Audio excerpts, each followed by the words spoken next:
he would become one of the biggest kingpins in history. He once had one of Escobar's men torn apart by motorcycles.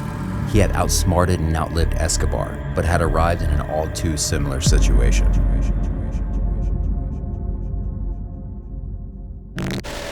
Some gangsters want to be rock stars. They wear flashy clothes, drive fancy cars, and behave in every attention-seeking way imaginable.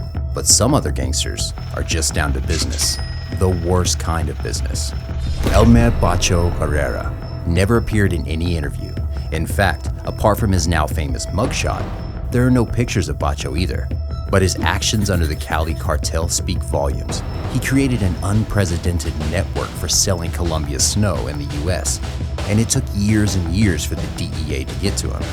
Meanwhile, his methods would get more and more ruthless. Before long, he was at war with Pablo Escobar, and incredibly enough, he won. This is the uncut story of Bacho Herrera.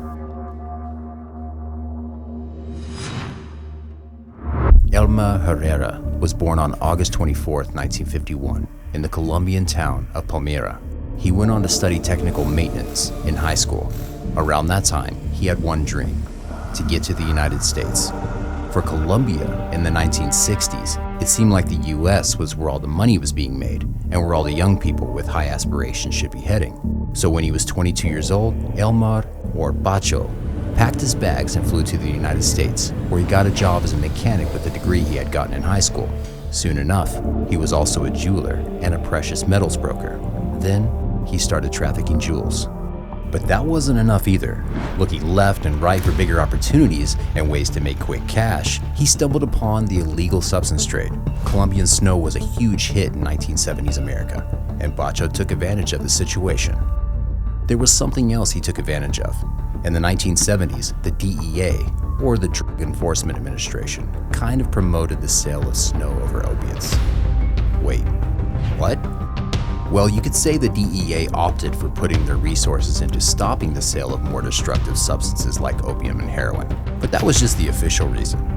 The unofficial reason was that the substances were produced in the Asian communist countries, China, Myanmar, and Vietnam.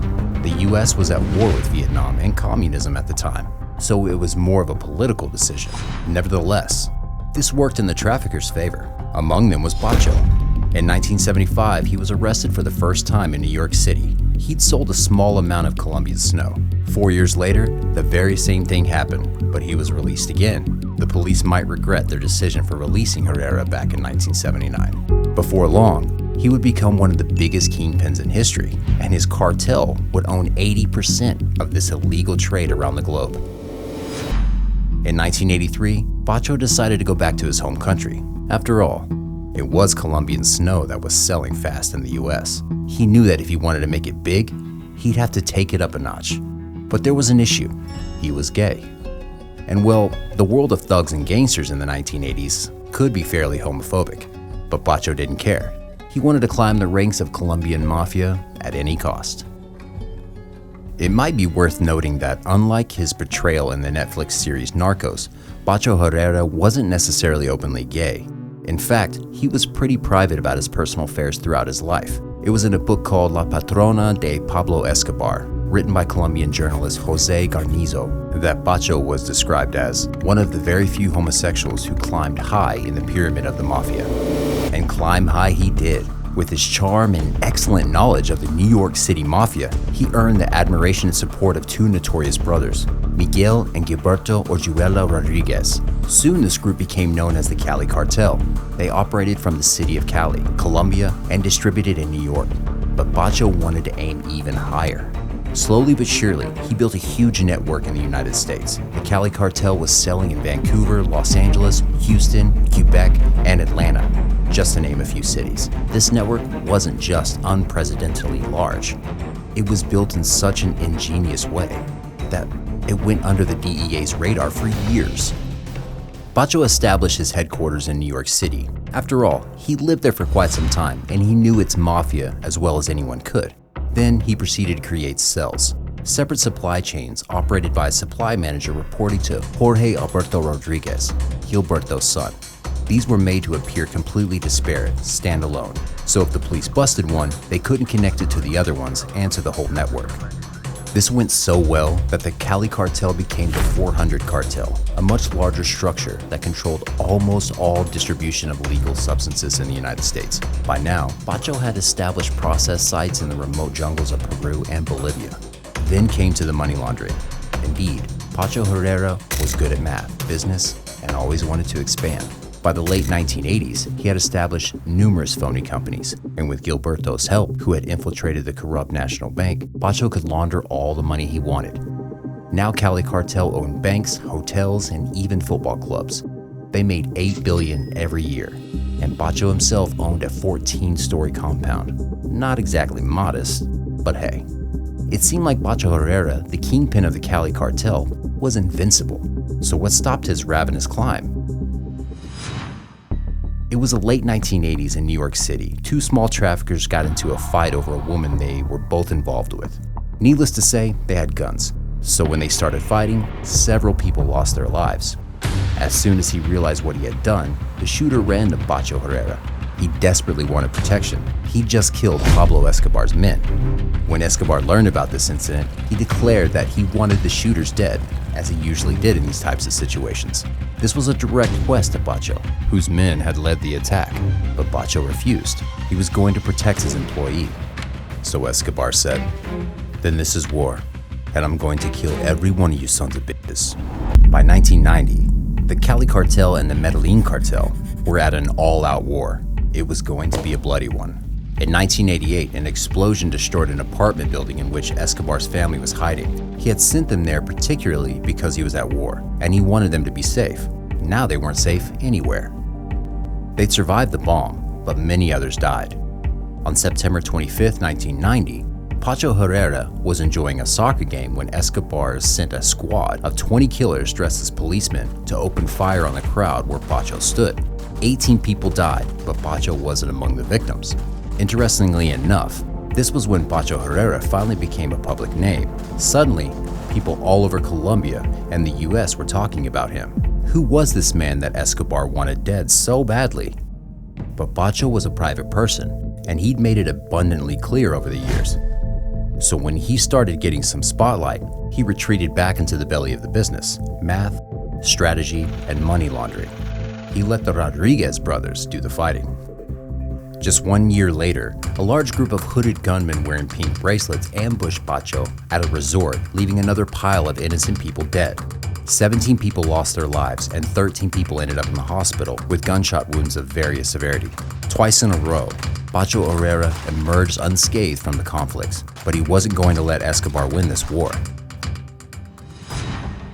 Although not officially confirmed, most sources believe that Pacho Herrera became the main sponsor for Los Pepes. This was a huge and very violent vigilante group made up of men hurt and abused by Pablo Escobar. He had taken the lives of hundreds, maybe thousands, and these people were families or ex-soldiers tortured by Escobar or his men. They wanted revenge, and by now, the Colombian government was desperate for help in ending Escobar's reign of terror. Los Pepes were allowed to roam free and take down Escobar's men like flies. In 1993, Los Pepes, the Colombian government, and the DEA had teamed up to take down Escobar. He had been on the run for years, but with his army reduced to dust, he had nowhere left to run or hide. So on December 2nd, Escobar was shot down from a roof in Colombia. He fell to the ground and people rejoiced. They even shouted it out on the radio so that the Colombian people could celebrate. However, this didn't mean that the Snow Mafia was any weaker. You cut the head off of a snake, 3 more appear, in this case 4, and the teeth are sharper. Indeed, when Escobar disappeared from the horizon, Pacho Herrera swooped in to fill the gap left open in the Medellin Cartel. Cali Cartel basically swallowed Medellin, establishing people in Latin America, and Europe to make their business larger than ever. In 1994, Cali Cartel controlled 80% of the snow distribution around the world. Pacho himself had given in to the temptations. By this, we mean a very, very lavish lifestyle. He lived in the penthouse of his 14-story building that monitored all movement around it.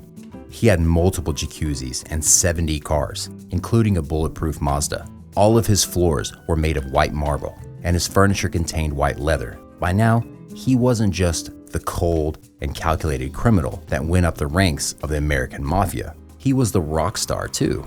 But don't be fooled by Narcos' cool betrayal. Pacho wasn't a good man. He once had one of Escobar's men torn apart by motorcycles. He was still a reckless lord obsessed with money and power, and willing to go to any lengths to preserve his status. However, this wouldn't be for long.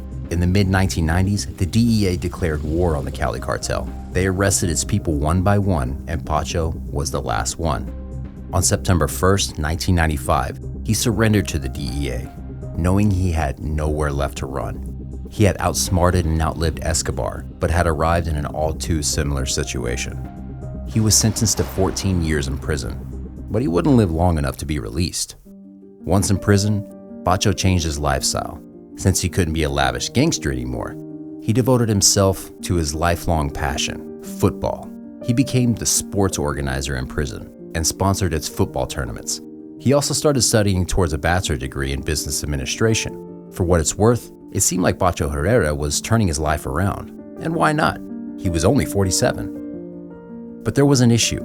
Although he was supposed to be in the maximum security wing of the prison, Pacho was allowed to visit other wings where he would meet with his lawyers, but he would also meet other people. On November 6, 1998, a 32-year-old acquaintance of Pacho's named Rafael Angel Uribe Serna got into the prison and went to the football pitch where Pacho was playing. Uribe was drunk, but when he saw him, Pacho stopped the game. He was always happy to receive a visitor. He ran over to Uribe, shook his hand, and hugged him. Then Uribe took out a gun and shot him several times in the head. He was tackled to the ground by the other inmates and eventually taken away by the prison guards. Pacho was rushed to the hospital, but this time, he couldn't survive. It's still unclear who was behind the assassination. It certainly wasn't just a drunk acquaintance. But then, kingpins acquire an enemy or two in their careers.